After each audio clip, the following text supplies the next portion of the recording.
Hello everyone and welcome to my channel MoreToChess. Today I am doing the detailed recap of the first game of World Chess Championship 2023 between Nepomniachtchi and Liren. It's quite an interesting game, so let's start without any delay. So Ian with white chooses to play e4, Ding played e5, Nf3 Nc6, bishop to b5, one of the most popular opening out there, the Re Lupes. Now a6 Morphy defense, bishop a4, knight f6, castle, bishop to e7, bishop cross c6, d cross c6 and rook to e1. The move which is very rare at top levels. The idea is to protect the e4 pawn and threaten to capture the e5 pawn. Here instead of rook to e1, the most popular reply is d3, defending the e4 pawn first. But Ian chooses to play rook to e1, it's his preparation. Now Ding played knight to d7, defending the e5 pawn, and d4. Ian strikes in the center, e takes d4, queen cross d4, attacking the g7 pawn. Now instead of queen cross d4, knight cross d4, knight e5 is also equally good. But Ian played queen cross d4, black castles, and here Ding is preparing to play bishop to f6. So Ian played bishop to f4. Now bishop to f6 can be answered by e5, and this move also develops the bishop. Here Ding played knight to c5 in order to play knight to e6 with a double attack on the queen and on the bishop in order to play bishop f6 later. So queen to e3, now bishop to g4. Here again with the idea to play bishop cross f3, queen cross f3, then queen to d4, centralizing the queen and also attacking the b2 pawn, and then put the rook on the open file. Now knight to d4. Here instead of knight to d4, knight to e5 followed by bishop h5 g4 is also an interesting line to play, but white opts to play knight to d4. So queen to d7, connecting the rooks, and also in order to play rook d8 attack the knight. Here Ian played knight to c3, rook a to d8 attacking the knight, knight to f5, and here Ian is threatening to play knight cross e7 check followed by queen cross e7, and then the key move is to play queen to g3 with the double attack on the bishop and also attacking the c7 pawn. So you can see how much threats and captures they are doing. Knight to e6 attacking the f4 bishop and also defending the c7 pawn. Now with another threat of bishop to c5. Instead of knight e6, the move bishop cross f5 is also good, followed by e cross f5, rook fe8. But Ding chooses to play knight to e6, now knight cross e7 check, queen cross e7 and bishop to g3. Here Ian don't want to trade his bishop. Now Ding played bishop h5, f3. f3 is played because this diagonal is blocking white to play rook to d1, and it also strengthens the e4 pawn. Now Ding played f6. Since the bishop is not active neither on the h5 nor on g6 because of this e4 f3 g2 pawn chain, and even f5 is not possible because after f5, if black wants to play f5, then e takes f5, rook cross f5, queen cross e6 check. So black played f6 in order to develop his bishop through f7.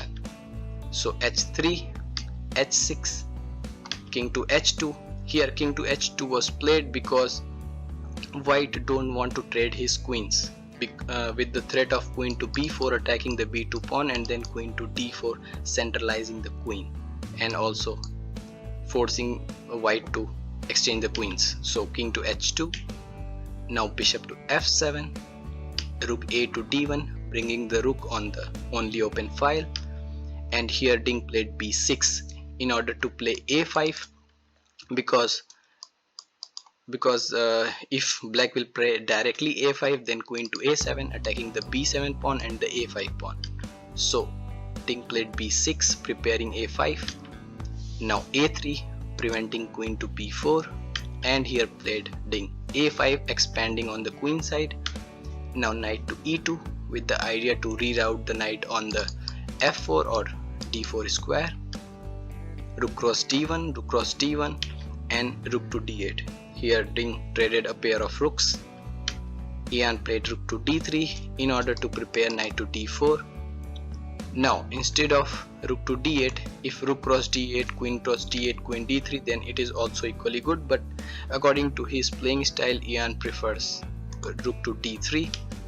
Now c5, preventing knight to d4, queen to d2, attacking the rook. Now c6.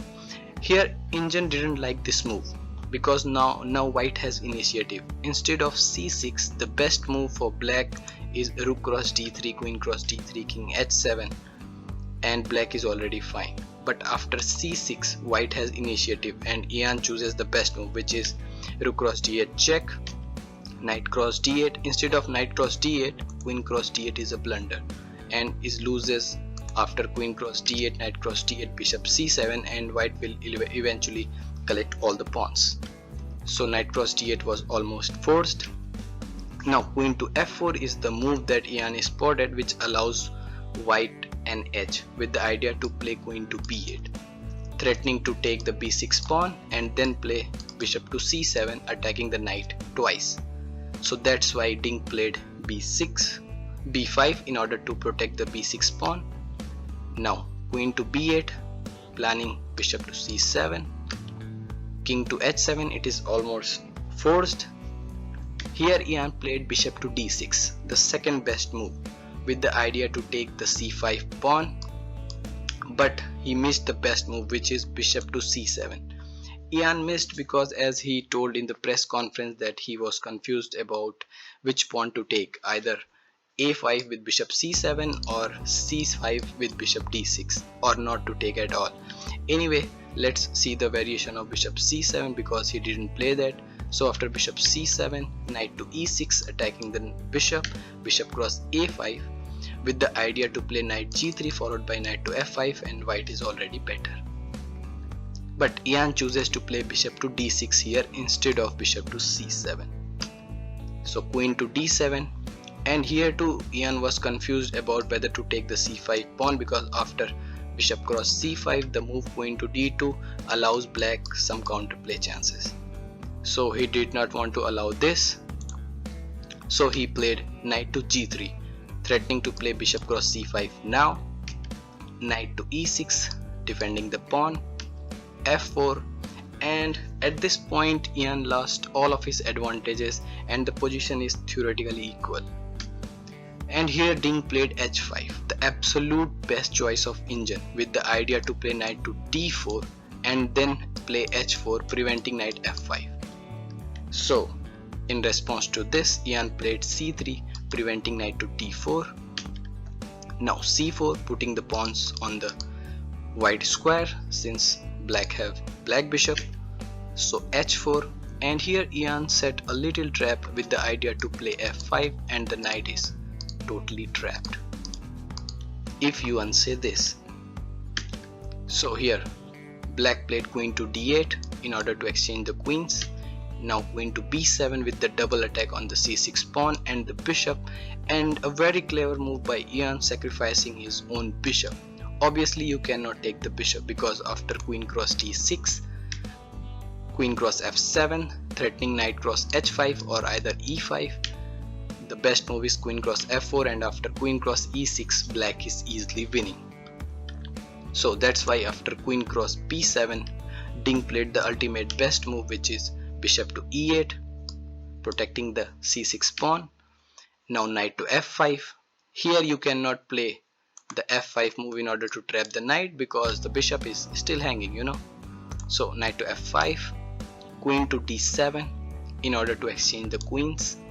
Now queen to b8, queen d8, queen cross d8, and here Ian exchanged the queens since the game is not progressing. So knight cross d8, and the game is converted into an equal king bishop knight versus king bishop knight endgame with opposite color bishops.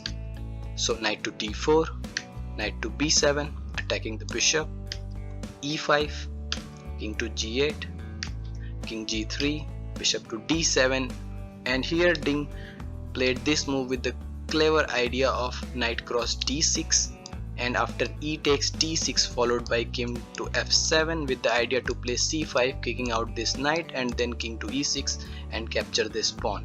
So this was a small trap.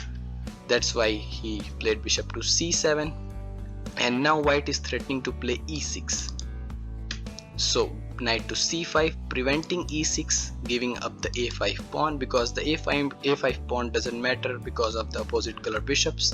So bishop cross a5, king to f7, bishop to f4, attacking the knight, and now knight to d3 with the triple attack on the b2 pawn, on the e5 pawn, and also with the threat of c5, forking the bishop and the knight.